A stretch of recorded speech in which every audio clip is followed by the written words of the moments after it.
हमारी हाथ जोड़ जोड़ के सुनने आप बड़े बूढ़े आदमी कहाँ जाएंगे? कहाँ जाएंगे हम?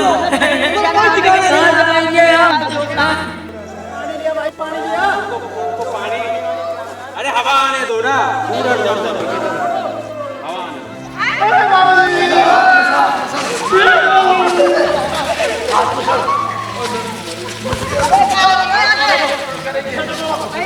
ये शौक लग गया इनको और शौक में ये बेहोश हो गए।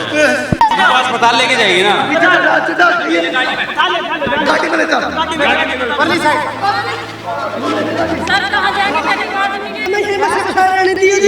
हमारी कल्याण का मत उठाड़ियो, हमारे जवान बेटी जो जवान बहू है, हम कहाँ लेकर जाएंगे?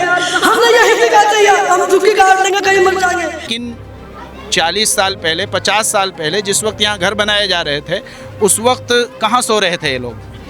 इनको उस वक्त उसमें ऐतराज़ करना था, नहीं बनने देना चाहिए था। मरने के लिए तैयार है, ये जगह नहीं छोड़ेंगे। बच्चों को भी उठा देंगे, हम भी लौट जाएंगे। बच्चों को भी उठा देंगे, बिल्डोजर क्या हम भी लौट जाएंगे। बच्चों को लुटाएंगे, हम भी लौट जाएंगे बिल्डोजर के अगारे। पर बच्चे का पेट भर रहे हैं, हम गरीब आदमी हैं, आज खा ले कल को नहीं, कहाँ जाएंगे हम? ना हम तो अपना तंबू घेर के हम तो यहीं पड़े रहेंगे, हम तो वैसे ही है जी, हम यहाँ से कहीं नहीं जाएंगे। साल से हम यहाँ बस रहे हैं, गरीब आदमी आपके साल से पड़े। वो सरकार जब कहाँ गई थी, जब हम 20 साल से यहाँ रह रहे, हमारे छोटे छोटे बच्चे हैं, गरीब आदमी आपके साल से हम पेट भर रहे हैं, हम कहाँ जाए बताओ? जब आप लोग बसे थे यहाँ पर तो ये पूरा जंगल हुआ करता? हाँ जंगल है जी, अपने आप ही सब बना गरीब आदमी। और ये लाइट की सुविधा दी है, हर घर में यहाँ पर मीटर है, उसी के साथ साथ पानी की लाइन बिछी हुई है, सारी सुविधाएं नगर परिषद ने हमें दी हुई हैं। हाउस टैक्स असेसमेंट बाकायदा हम भर रहे हैं, हर घर से असेसमेंट भरा जा रहा है, हाउस टैक्स भरा जा रहा है।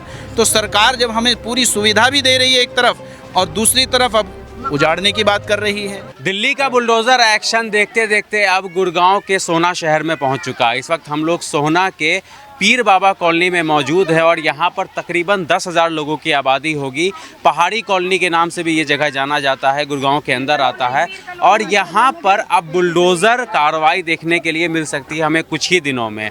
मामला है हरियाणा गवर्नमेंट से, वन विभाग कह रही है कि मेरी ज़मीन है, हरियाणा टूरिज़्म कह रहा है कि मेरी ज़मीन है। बीच के कश्मकश में ये पूरे बस्ती वाले फंस गए हैं। अब इन लोगों का कहना है कि हम लोग 50 साल से रहते हैं, 60 साल से रहते हैं, ऐसे कैसे हम लोगों को आकर के कोई भी उजाड़ सकता है? जी, मामलात की जगह है। किसकी? देश मामलात की जगह है। पहले से ही लोग बाग जो बसे हुए हैं जी, किसी को ये पता नहीं था ये टूरिज्म की है या ये जंगलात की है। ये सब आदमी इसलिए समझ बसे थे कि देश मामलात की जगह है। अब बाद में दावा कर रहे हैं ये लोग। अब जिनने अपनी जमा पूंजी थी, कमा के कोई 300 रुपये, कोई 200 रुपये, 50 रुपए से कमाना शुरू करे था। आज ये मकान आसियाने बनाए। खरीदा था आप लोगों ने? क्योंकि किसी ने किसी से कोई नहीं खरीदा था जी। ऐसा ही था, किसी के गैत थे, किसी के बिटवाड़े थे, भाई तू भी ले ले, तू भी बस जा गरीबी में। अगर हमारे पास पैसे होते तो गुड़गांव फ्लैट लेते हम जाके। गरीब आदमी है, यहाँ रह रहे हैं। अब गरीब आदमियों पर जब सरकार हर जगह बसा रही है, यहाँ क्यों उजाड़ रही है? 100 गज नहीं तो हमें 50 दे दो फ्री में, ना तो जो मुनासिब हो पहले रेट है जैसे भी सरकारी, वो रेट पे दे दो, पड़े रहेंगे बच्चे। सरकारों से बता रही है 100 गज जमीन दे रही है, तो ये भी बेचारा नहीं पड़ा है। नू समझ ले 100 गज जमीन इन लोग फ्री मिल गई है, बेचारा गरीब आदमी है। आप लोग कितना साल से रह रहे हो यहाँ पे? जी हमने काफी साल हो गया। आप ये बताओ, उन्हें कहते हैं बेटी पढ़ाओ बेटी बचाओ। जब बेटी हमारे रोड के ऊपर आएंगे फिर हम कहाँ जाएंगे? जब सरकार कहाँ थी, जब हमारे मकान यहाँ बने, जो सरकार ने अपनी पैसे क्यों नहीं उठाया? ये हम गरीब बस्ती वाले यहाँ कर रहने लगे, ये हमारे पैसे उठा दिया। अब किसको उजाड़, इसको बिछा, हम कहाँ जाकर बढ़ेंगे? आप ये बताओ, हम कहाँ जाकर रहेंगे? हमारी मारे बच्चे, मासूम जवान लड़कियाँ, हम किस जगह बसेंगे? कभी ये बताओ। सरकार ने मीटर दिए, सरकार ने रास्ते बनवाए, एक करके बोलिए। सरकार ने रास्ते बनवाए, सरकार ने मीटर लगवाए, बिजली लगवाए। जिस सरकार कहाँ थी? अब तोड़ने के लिए सरकार आ रही है। अब हम कहाँ जाएंगे बोलो? हमारे बच्चे छोटे छोटे कहाँ जाएंगे? इतनी जवान बिजली का बिल भरने लग रहे हैं, कहाँ जाएगा, कहाँ रहेगा? गरीब आपके सहारे से हम यहाँ पे पड़े हैं, हाथ जोड़ के मिनती है, थोड़ा सा हमारे माई को देखो, हम कहाँ जाएंगे? हमारे छोटे छोटे बच्चा किसकी छाती से लगाएंगे? हम गरीब आदमी हैं, तुम्हारे सहारे से हम पड़े हैं, तुम्हारा बड़ा बड़ा एहसान है जी। हम कहाँ जाए ये बताओ, कहाँ पड़ता किसके घर जाएंगे? हम कहाँ जाकर बसेंगे? आप ये बताओ, खाली जमीन मुश्किल ही जाती है। अब ये जमीन जो बना रखी है इसका मुआवजा हमने कौन देगा? कौन हमने जमीन देगा? क्यों जाकर बसेंगे हम? जब आप लोग बसे थे यहाँ पर तो ये पूरा जंगल हुआ करता था। हाँ जंगल है जी, अपने आप ही सब करके बना कर बाद में सभी ने बना जी, सभी ने बना। इसमें कौन सा गाड़ी बात नहीं थी, गरीब आदमी है, हाथ जोड़ के विनती है हमारे क्या न लिखाओ, सरकार की मदद चाहिए हमने। हमारे छोटे छोटे बच्चे हैं, हम किसके सहारे से लगेंगे? अच्छा, गरीब आदमी आपके सहारे से हम पड़े हैं जी। अच्छा ये जी इतनी साल होगी जी हमने, अब न बताओ कहाँ 50 साल होगी हमने यहाँ रहते रहते। अब बताओ हमने पेट काट काट के बनाए हैं, अब कहाँ जावे हम? बेलदारी करिए हमने, टैट भी गंजी होगी हमारे बालकन में, अब इतने इतने छपा रहे हैं हमने। नो बता हम कहाँ जावे? 20 साल से हम यहाँ बस रहे हैं, गरीब आदमी आपके साथ से पड़े। वो सरकार जब कहाँ गई थी, जब हम 20 साल से यहाँ रह रहे, हमारे छोटे छोटे बच्चे हैं, गरीब आदमी आपके सहारे से हम पेट भर रहे हैं, हम कहाँ जाए बताओ, ये बता दो। आज 50 साल होती ला रही हमने। जब सरकारी जमीन थी, जब भी अपनी बाउंड्री करते जब भी कैसे उठाते भाई, यहाँ कोई गरीब आदमी नहीं है, बस जमीन हमारी है और हम क्यों लेकर बनाते हैं? तो नाम अमीर होते हैं और हम कहीं बना लेते हैं, कि हम गरीब आदमी कहाँ जाकर बसेंगे? नहीं रहेंगे तो इसका क्या करोगे? हम गरीब आदमी हैं, तुम्हारे सहारे से हम यहाँ पड़े हैं, तुम्हारा बड़ा बड़ा एहसान है, हम किस जगह जाए? अब ये बताओ। कोई कोई कैसे है? 20 साल मरे हो गए, 50 साल यहाँ रह गए हम रहते रहते। अब न बता बेलदारी कर करके बालकन घोंसला बनाए, 15 साल हम घोंसलान में रहे, अब कुछ बनाया हमने जोर जगोर का, अब हमारे तोड़ रहे हैं, अब सरकार को तोड़ रहे हैं। कैसे कैसे आप कितने साल से रह रहे हो यहाँ? हमने हो गए कम से कम 30 साल 35 साल। अब न बताओ हम कहाँ जाए? तो अभी जैसे 1 साल पहले हरियाणा का इलेक्शन हुआ था तो लोग आए थे यहाँ पर वोट मांगने के लिए, आया था नेता लोग? हाँ जी, हम वोट देते देते जी वोट, ऐसा सबको वोट मिलते हैं, सरकार वालों को भी पंचायती को भी वोट भी बनी हुई है, हर चीज की सुविधा थी, किसी चीज की वोट यहाँ की राशन कार्ड यहाँ को, पैसा पत्तर यहाँ को, पानी भी लग रहा, रोड बन गया, मीटर लग रहा, सब सरकारी कोई चीजें। नेता उनमें से ये वादा किया था कि अब यहाँ पर बुलडोजर नहीं चलेगा या? सबने किया था जी, सबने नेता बीजेपी की वोट दिए, बीजेपी की सरकार है, रिक्वेस्ट भी करी, सबने यही कहा भाई ये करवा देंगे, वो ये रोड भी हमने दोबारा बनवाए गए हैं, ये उस टाइम पुराने थे, सड़क सरकार की तरफ से बनाई, सरकार की तरफ से बनाई, दोबारा बनवाई है, सब कुछ वही हुआ। सरकारी नहीं आई है, या खंबे जो नए गड़े, नई लेन भी फिली है, मोटे वाली केवल, या गली भी नहीं बनी, तब बात थी तो क्यों बनती है? हम तो हटोड़ का बिनती करिए, हम लोग बसे हैं, हमें बसाए रहने दो। अब हम बच्चान की शादी करें, हम जी खरीदे, हम मकान बनाए, हम क्या क्या करें? हम गरीब आदमी कहाँ जावे? अब हम हमारी गरीबन की बदौलिया के और बैठ जाएगी उन बड़े अफसरन में। कल को अगर सरकार बुलडोजर लेकर के आ जाएगी तो आप लोग क्या करेंगे वहाँ पर? हम तो जी क्या कह लो, हम तो जी गरीब आदमी, हम तो कहीं मत उजाड़ो, हम तो जी ऐसा है जी, सरकार से झगड़ा नहीं किया जाता जी, सरकार से लड़ा नहीं जाता, सरकार ही माँ बाप है, अगर सरकार ही कुछ नहीं सोचेगी हमारे बारे में, माँ बाप ही हमारे बारे में कुछ नहीं सोचेगा तो बच्चे तो मरेंगे ही मरेंगे, इलाज ही नहीं होगा, डॉक्टर का इंजेक्शन ही नहीं लगेगा तो बच्चे तो मरेंगे ही मरेंगे। सरकार से यही निवेदन है हमारी तो कि इस बस्ती को ना उजाड़ा जाए। तो पक्ष विपक्ष किसी से बात हुई है? भाई हमारी किसी से बात नहीं हुई, हम तो यही हाथ जोड़ रहे हैं, सबसे ही कह रहे हैं जो हमारे बीच में आ रहा है वो ही हमारा नेता, उसी जो हमारी फरियाद सुनता है। कल को तोड़ने के लिए आगे बुलडोजर लेके पुलिस बल लेकर के, तब क्या करेंगे आप लोग? मान लीजिए विरोध करेंगे या चले जाएंगे यहाँ से? ऐसा रोड पे पड़ जाएंगे, जाएंगे कहाँ? जाएंगे कहाँ? जो रोड पे पड़ जाएंगे, रोडपति बन जाएंगे। हम कहाँ जाएंगे जी? हमें तो मरना भी है, जीना भी है, गरीब आदमी कहाँ जाएंगे? हम यहीं पे रहेंगे, हम नहीं जाएंगे छोड़ के, मर जाएंगे भैया, हमारे छोटे छोटे बच्चे हैं, हम कहीं नहीं आप लोग जाएंगे। मरने के लिए तैयार है, ये जगह नहीं छोड़ेंगे? बच्चों को भी उठा देंगे, हम भी लौट जाएंगे, बच्चों को भी उठा देंगे बुलडोजर क्या, हम भी लौट जाएंगे, बच्चों को लुटाएंगे, हम भी लौट जाएंगे बुलडोजर के गारे पर। बच्चे का पेट भर रहे हैं, हम गरीब आदमी हैं, आज खा ले कल को नहीं, कहाँ जाएंगे हम? हम तो अपना तंबू घेर के हम तो यहीं पड़े रहेंगे, हम तो वैसे ही है जी, हम यहाँ से कहीं नहीं जाएंगे। हम नहीं कहीं भी जाएंगे, हमारे जाने आने बच्चे हम कहाँ जाएंगे? 300 400 रुपए कमाते, हम अपने बच्चे का पेट भरते, गरीब आदमी है, हम किस जगह जाएं? रहने को कुछ क्या नहीं काम है। करते हैं आप? अजी मजदूरी करते हैं, बेलदारी करते हैं, 500-600 रुपए मिलते हैं। छोटे छोटे बच्चे उनको कमा खिलाते हैं। घर मकान टूट जाएंगे फिर कहाँ जाएंगे? जो मेहनत कर रहे हैं, कमा रहे हैं, वो इधर ही दे रहे हैं। बाकी का तो इसी में लगा लिया, बना लिया। 20-25 साल से 30 साल से आते आदमी रह रहा, जा रहा, आ रहा, कर रहा है यहीं पे।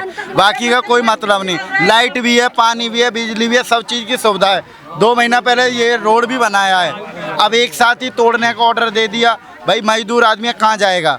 आप बोलिए। 55 साल से रह रहे हैं यहाँ पे। ये बस्ती 55 साल से बसी हुई है और यहाँ पे सब लोग गरीब आदमी है, सारे के सारे। किसी के पास कुछ भी ठिकाना नहीं है और इसी को सरकार उजाड़ने में लगी हुई है। सरकार से ये दरख्वास्त है हमारी, हमारे आशियाने बचाए जाएं और हमें यहाँ जहाँ है वहीं छोड़ा जाए। हमारे बच्चों के गुजारिश है हमारी सरकार से। गरीब बच्चे हैं जी। सर यहाँ पे जो भी चीज़ हुई है अनऑथराइज्ड होती तो ये ऑथराइज्ड काम नहीं होते इधर। ये रोड सरकार द्वारा बनवाए गए, ये जो लाइटें खंबे दिख रहे हैं सारे सरकार ने दिए। यहाँ पे हम इलेक्ट करते हैं अपना मेंबर। हमारा ward member ward number 13 colony side में ही रहता है, टेकचंद जी नाम है उनका। वो हमने ही इलेक्ट करके बनाए हैं। अगर अनऑथराइज्ड जगह पर अनऑथराइज्ड आदमी रहते तो इलेक्शन नहीं होते। आप बताओ खुद, हो पाते इलेक्शन? नहीं हो पाते। घर बन गए, 40 साल से ऊपर हो गए, 50-50 साल हो गए। आज सरकार को याद आ रहा है कि आज ही तुड़वाने हैं। आरएस बात साहब ने कही है कि उधर उस जो साइड में कॉलोनी है उसकी कुछ शिकायतें हैं, उधर देह व्यापार चलती है, उधर नशा वक्सा सब कुछ होता है। ये कॉलोनी नशा वगैरह बंद कराना तो पुलिस का काम है ना। यहाँ पे कुछ नहीं पुलिस का काम है। ये कॉलोनी सेपरेट है सर उस कॉलोनी से, ठीक है? उधर अलग कॉलोनी है, ये अलग कॉलोनी है। आरएस बात सर ने उस कॉलोनी के लिए बोला है, पर हल्ला इसमें मच रहा है। किसी में भी नहीं है कुछ भी। कुछ नशा वसा कुछ नहीं हो रहा है, सब कुछ बंद है, ऐसा कुछ नहीं है। और ये जो है कॉलोनी बिल्कुल साफ सुथरी है। कह रहे हैं कि टूरिज्म वाले कह रहे हैं कि मेरी जमीन है, वन विभाग वाले कह रहे हैं मेरी जमीन है। ये है किसकी जमीन? ये सर देश आमलात की जगह है, जो असली है। देश आमलात की जगह है। आमलात है क्या मतलब? ये देश आमलात ये होता है जी, शहर नगर निगम की मानो इसे आप। देश आमलात जैसे ठाकुर थे पहले, वो अपनी राजपूत होते हैं जो वो अपनी बताते हैं इस जगह को, और देश आमलात की ही जगह है असली मायने में। मतलब कोई जमींदार थे, ठाकुर थे, उनकी जमीन थी ये, जिसको अब सरकार कह रही है कि ये अब मेरी जमीन है। ये आप कहना चाहते हैं? हाँ जी, ये सर बिल्कुल यही बात है। ऐसा ही है जी। तो जी हाफिज साहब, जनाब ये जो ज़मीन है जी सन 1935 और 36 सन 1939-40 में एक श्याम बिहारी के नाम से इस ज़मीन के कागजात मिलते हैं जी। और उसके बाद सन 1947 के बाद ये शामलात दे एक पंचायती ज़मीन जो होती है, एक गांव शामलात ज़मीन जो होती है, उस तरह से ये ज़मीन है। 1962 में जंगलात महकमा बना, उन्होंने इसको खाली देखकर यहाँ पर अपना पेड़ वगैरह लगाए और उन्होंने अपना कब्ज़ा जमाया। उसके बाद तकरीबन 1970 में टूरिज़म बना हरियाणा में, हरियाणा टूरिज़म बना। उसके बाद उन्होंने अपना यहाँ ऊपर कम्प्लेक्स बना के उन्होंने इसको अपना कब्ज़ा जमाया, जबकि हकीकत में इन दोनों के पास कोई इस तरह का प्रूफ नहीं है। जब पीछे हम कागजात में जाते हैं तो ये शामलात दे की ज़मीन है, जो एक बस्ती की ज़मीन होती है, पूरी एक गांव शामलात या शहर शामलात ज़मीन जो होती है, आजकल नगर परिषद है तो नगर परिषद की ज़मीन इसको कहा जाएगा।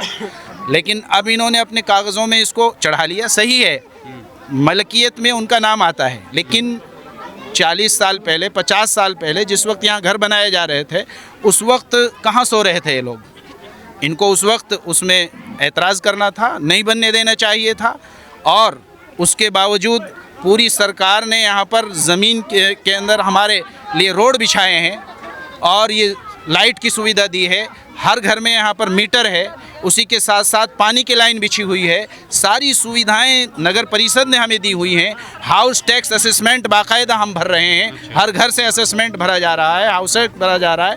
तो सरकार जब हमें पूरी सुविधा भी दे रही है एक तरफ, और दूसरी तरफ अब उजाड़ने की बात कर रही है, तो मैं तो सरकार से यही अनुरोध करता हूँ कि सरकार ने अभी तक हमने देखा है कि गरीबों को बसाया है और गरीबों के लिए 100-100 गज़ के प्लाट काटे हैं, कहीं घर बनवाए हैं, कहीं कुछ और किया है, कहीं प्लाट दिए हैं, शहरों में प्लाट दिए हैं बाकायदा, गाँव में जाकर उनको घर बनाने के लिए पैसे दिए हैं। आज बने हुए आशियानों को ये गरीब लोग कोई किस तरीके से अपना वो कर रहा है, गुजारा कर रहा है। मज़दूर यहाँ अक्सर तबका 99% क्या बल्कि 100% तबका मज़दूर तबका है, जो सुबह को जाता है मज़दूरी पर और शाम को अपने घर पर खाने के लिए आटा दाल चावल लेकर आता है और बच्चों का पेट भरता है। अगर इस कॉलोनी को या इस आबादी को इनको उजाड़ा गया और इनके घर तोड़े गए तो एक तरह से सरकार पर एक बोझ और पड़ेगा कि ये लोग कहाँ जाएंगे, रहेंगे तो अपने इसी देश में ही। तो इसलिए मेरी सरकार से अनुरोध है और ख़ास तौर से रिक्वेस्ट है कि इनको उजाड़ा ना जाए। अगर टूरिज़्म को ये ज़मीन सरकार देना चाहती है तो टूरिज़्म को ज़मीन नगर परिषद की तरफ से, और हमारे पहाड़ में पूरा पहाड़ पड़ा हुआ है उसमें टूरिज़्म को ऊपर ज़मीन चाहिए, उसको ऊपर ज़मीन दे दी जाए और हमसे बाकायदा सर्कल रेट से चाहे इसके पैसे जमा कर लिए जाए। हम पूरे लोग इसके लिए भी तैयार हैं कि सर्कल रेट से हमसे पैसे भी जमा कर लो, लेकिन हमारे उन घरों को ना उजाड़ो। आप जानते हैं कि एक पूरा परिवार पूरी ज़िंदगी एक मकान बनाने में लगा देता है।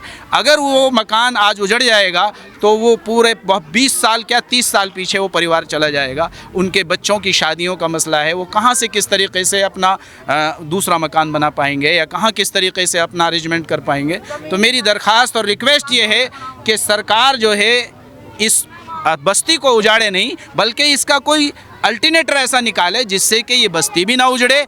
हम नहीं चाहते कि टूरिज़्म का नुकसान हो, टूरिज़्म को भी ज़मीन दे दे सरकार अपनी तरफ से, क्योंकि हमारे यहाँ नगर परिषद के पास 2100 एकड़ ज़मीन हमारी पड़ी हुई है।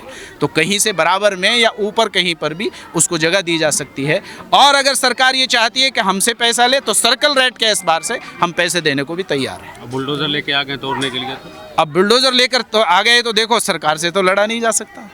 हम तो उसके लिए बुलडोज़र लेकर अगर सरकार आएगी तो सरकार से तो लड़ने का कोई वो नहीं है। हम तो रिक्वेस्ट ही कर रहे हैं और रिक्वेस्ट ही कर सकते हैं। ठीक है, बहुत शुक्रिया। ये जो कुछ है हम रोड पर पड़े रहेंगे, हम तो हाथ जोड़ते हैं आपके। हम कहाँ जाएंगे, सियानी बहन बेटी इनको ले लेके, हमारा तो कोई भी नहीं है। हमें यहीं बसे बसाए रहने दिए जो हमारी कलानी का मत उजाड़ियो। हमारी जवान बेटी जो जवान बहू है, हम कहाँ लेकर जाएंगे। हमने यही जगह चाहिए, हम झुकी काट लेंगे कहीं मर जाएंगे। इतना बड़ा बड़ा नहीं रह लेंगे वैसे जी, हमने तो यही जगह ठीक है।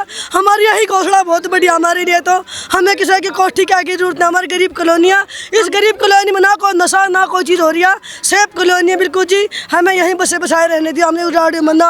दुनिया बसाती है फिर हमको उजाड़े मत ना। हम आपसे रिक्वेस्ट कर रहे हैं, हमारी जवान बेटी जवान बउआ जी, हमें कुछ नहीं चाहिए। हमारा मकान चाहिए। हमारी बिनती सुनो, हमारी हाथ जोड़ जोड़ के सुन लो। हम बड़े बूढ़े आदमी कहाँ जाएंगे, हम कहाँ जाएंगे, कहाँ जाएंगे हम, कहाँ जाएंगे हम। मेरे तो कोई भी नहीं है। सरकार ने सब सुविधा करता क्यों क्या सारी बहन बेटी है, क्या लेके जाऊंगी मैं। ये लड़का है बस, कुछ भी नहीं है हमारे। अभी तो शहरी बाल में तो हम कहाँ ले लेंगे ना। आप देख रिक्वेस्ट दिया आपसे, आप हमारी आवाज़ सरकार तक पहुँचाइए। हर तरफ देखना, हम बहुत गरीब आदमी हैं, हम तो और सिर दुखा झोपड़ा नहीं है जी। हम आपके सहारे से यहाँ रह रहे, हमें रहने दो। रखे जी और कुछ नहीं कर रखा हमने, महल दोबारा नहीं बड़ा रखा, इनमें जी लेने दो जी। हमने हमें क्या है कि जो कोठी बंगला कुछ हम अपने बच्चे ने पाल रहे हैं जी और अपना गुजारा कर रहे हैं। हमारा घोषणा ना जी मत बिगाड़ो जी, हमारे जिंदगी भर भी नहीं बढ़ेगा जी। हम मकान बनाएंगे, हम बच्चे न पालेंगे, हम क्या करेंगे क्या नहीं करेंगे बताओ। हमारे तो कुछ नहीं होगा जी, हमारी रेमाटी मत करो जी। हम तो यही गरीब सरकार से कह रहे हैं। वो भी रोता है ना, जानवर का घोंसला बिगाड़ते हैं, वो भी रोता। हम तो जिसमें मान से हैं, कहाँ जाएंगे। अभी 400 रुपये में बेलदारी करके आएंगे मैं सियानी बहन बेटी को लेके। हमारा तो कोई भी नहीं है, लड़का भी खत्म, आदमी भी खत्म, कोई भी नहीं है हमारे। कहाँ जाएंगे। अभी है कि 100 गज प्लाट देंगे, मकान बना के देंगे, तो अब हमारे तो उजाड़े जा रहे हैं। हमें सरकार देखो, मैं पैर से बहुत दुखी हूँ। मेरी सियानी बेटी है, मैं किसके सहारे लगूंगी। मुझे देखो, मेरे बच्चे बर्बाद हो जाएंगे। मेरा तो सिर दुखा झोपड़ा भी नहीं है, कहीं जो चली जाऊंगी। मेरे तरफ देखना, मैं बहुत परेशान हूँ, पैर से भी पूरा पैर खराब है। मेरे छोटे छोटे बच्चे माँ देखना सर, मैं कहीं नहीं जा सकूँ। मेरा सिर दुखा झोपड़ा भी नहीं है, गरीब आदमी है। ये सब यहाँ पर पड़े जी, हमारी तरफ देखना, हम कहीं नहीं जाना। हमारा सिर दुखा झोपड़ा, हमें इनन में ही रहना है। हम तुमसे रिक्वेस्ट कर रहे हैं, हमारी तरफ देखना, हमें कुछ नहीं चाहिए, हमारे सिर दुखाओ झोपड़ा, हमें इन्हन में रहने दो, बस इतनी गुजारिश है आपसे। सरकार मकान बनाने के लिए कहती है, अब हमारे क्यों उजाड़े जा रहे हैं? जिस जगह रह रहे हैं हमें रहने दो, हमारी यही हाथ जोड़ के प्रार्थना है। हम तो ये चाहते हैं जिस जगह हम पड़े हुए हैं, चाहे हम कीड़े हैं मकोड़े हैं कैसे ही हैं, हमें पड़े रहने दो, बस हमारी आवाज उठाओ। हमारे जो डीटीपी अफसर अभी बने हैं RS बात साहब, भाट से हमारी रिक्वेस्ट है, बस ये है वो अग्रेसिव रहते हैं ज़्यादा, वो बात नहीं सुनते ऑन द ग्राउंड। तो उनसे यही अपील है कि वो तो जो भ्रष्टाचार खत्म करने के लिए निकले वो कर रहे हैं अपना काम। जी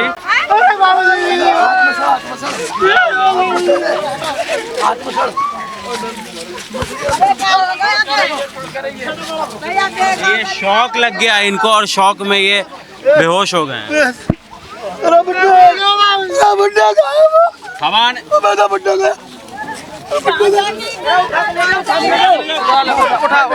उठा इनको अस्पताल लेके जाइए ना। गाड़ी में ले चल, परली साइड। सर कहाँ जाएंगे? गरीब आदमी के सारे। ये अब जो बाबा है वो उनको इस कदर शौक लगा है कि यहीं पर बेहोश हो गए ये कहानी सुन करके कि यहाँ पर बुलडोज़र एक्शन होने वाला है, इनके घर टूटने वाले हैं। उधर ठीक है, अब इधर आ जाइए आप। और एक बार ये कॉलोनी मैं आपको पूरा दिखा दूं। बिल्कुल भी हमारे पास कहीं पे भी जमीन नहीं है। इसके RS बात वाली बात थी सर, अग्रेशन में सुनते नहीं है सर। उनसे आप भी अपील करवाना, अपने न्यूज़ के जरिए क्लिप बनाना कि उन तक हमारी बात पहुंचे, क्योंकि यहाँ पॉवर्टी लाइन बिलो एवरेज है सर, मतलब बिलो द पॉवर्टी लाइन के हैं। कोशिश कर रहे हैं कि इस जगह को तोड़ा नहीं जाए। हाँ। यही कोशिश है सर। लेबर क्लास सारे फैमिली मेंबर हैं यहाँ पे, अगर एक दिन की अपनी वेज पे नहीं जाएंगे तो खाने को उनके घर में कुछ नहीं बनेगा। ठीक है सर, तो RS बात तक भी हमारी ये बात पहुँचाए और हमारी बात हमारे CM तक भी पहुँचाए, नायब सिंह सैनी साहब तक। ठीक है सर, अपने न्यूज़ चैनल के द्वारा। तो यहाँ 1 2 3 दो तो मौत हो लीजिए, 2-4 दिन के भीतर 2 तो मौत हो ली है यहाँ इस कॉलोनी में। शौक में अटैक हो गया इन मकानों के मारे, 2 तो मौत भी हो ली है। अभी आपका आगे आपने देखा अपने आंखों के सामने, ये बुजुर्ग हमारा ये कुछ ज़्यादा ही सोच रहे हैं, कई बार दौरे पड़ चुके हैं ये सोच के। आज आपका आगे भी आपने देख लिया। तो जो लोग यहाँ पर हैं वो लोग दिहाड़ी मजदूरी का काम करते हैं। 50 साल 60 साल पहले इन लोगों ने यहाँ पर एक खाली जगह देख करके अपने छोटे छोटे घर बनाने शुरू किए थे, लेकिन धीरे धीरे ये संख्या बढ़ती गई और ये बस्ती में तब्दील हो गया ये पूरा जगह। और हम भी कोशिश यही कर रहे हैं अपने माध्यम से कि आला अधिकारी या सरकार में जो ऊपर तक मुख्यमंत्री के पद तक जो लोग बैठे हुए हैं उन तक हमारी आवाज़ पहुँचे, और जो गरीब लोग हैं जो दिहाड़ी मजदूरी का काम करते हैं भारत के अलग अलग जगह से आकर के, गुड़गांव में, दिल्ली में, तो उनके लिए कुछ ऐसा रास्ता निकाला जाए कि ये भी लोग खुश रहें और सरकार को जितनी ज़मीन चाहिए वो भी उनको मिल जाए। तो दिल्ली के अंदर जब फ्लैट थे उस दौरान भी जब मैं झुग्गी के अंदर रिपोर्टिंग कर रहा था तो वहाँ पर भी इसी तरीके से पानी के लाइन जा रहे थे। इतने गरीब तकवा के लोग हैं, इतने गरीब हैं कि इनको एक टाइम का खाने को होता है, एक टाइम का नहीं है। सुबह को मिल गया तो शाम को नहीं है। तो यहाँ पर साल से यहाँ पे बजर गुजर कर रहे हैं अपनी। तो गवर्नमेंट की तरफ से, सरकार की तरफ से जो भी मूलभूत सुविधाएं वो दे सकते हैं, चाहे पानी हो या बिजली हो, वो सारी सुविधाएं यहाँ पर मौजूद है। ये जो आप तार देख रहे हैं ये तार नहीं है, ये पानी का कनेक्शन है, यहीं से सप्लाई वाटर घर घर पहुँचता है। और इसी तरीके के यहाँ पर मकान बने हुए हैं, थोड़ा ऊपर थोड़ा नीचे, पर ये पक्के मकान हैं आपको। और तकरीबन 10,000 लोग होंगे या 8,000 के आसपास की आबादी यहाँ पर की होगी। पर फिर सवाल ये भी उठता है कि इन लोगों का पहचान पत्र कैसे बन जाता है, आधार कार्ड कैसे बन जाता है, और सबसे बड़ी बात यह है कि नेता लोग वोट मांगने कैसे आ जाते हैं और वोट लेकर के चले भी जाते हैं और बड़े बड़े वादे भी कर जाते हैं कि आपको कोई नहीं यहाँ से उजारेगा, आप यहीं पर रहेंगे, यही आपका मकान है, यही आपका घर है। लेकिन जब इलेक्शन बीत जाते हैं तो फिर इन झुग्गियों को, इन बस्तियों को तोड़ने का आदेश भी जारी हो जाता है कि अब हटाओ इनको यहाँ पर से। तो ये भी एक बड़ा सवाल है। जो लोग ऊपर बैठे हुए हैं बड़े बड़े कुर्सियों पर, उनको ये सोचना चाहिए कि जब ये अवैध तरीके से अगर मान लीजिए रह रहे हैं तो आपको इनसे वोट मांगने का भी कोई हक़ नहीं है। और जब आप इनसे वोट लेकर के चले जाते हैं तब आप इनके लिए कुछ काम करिए, क्योंकि फिर ये आपकी ज़िम्मेदारी है।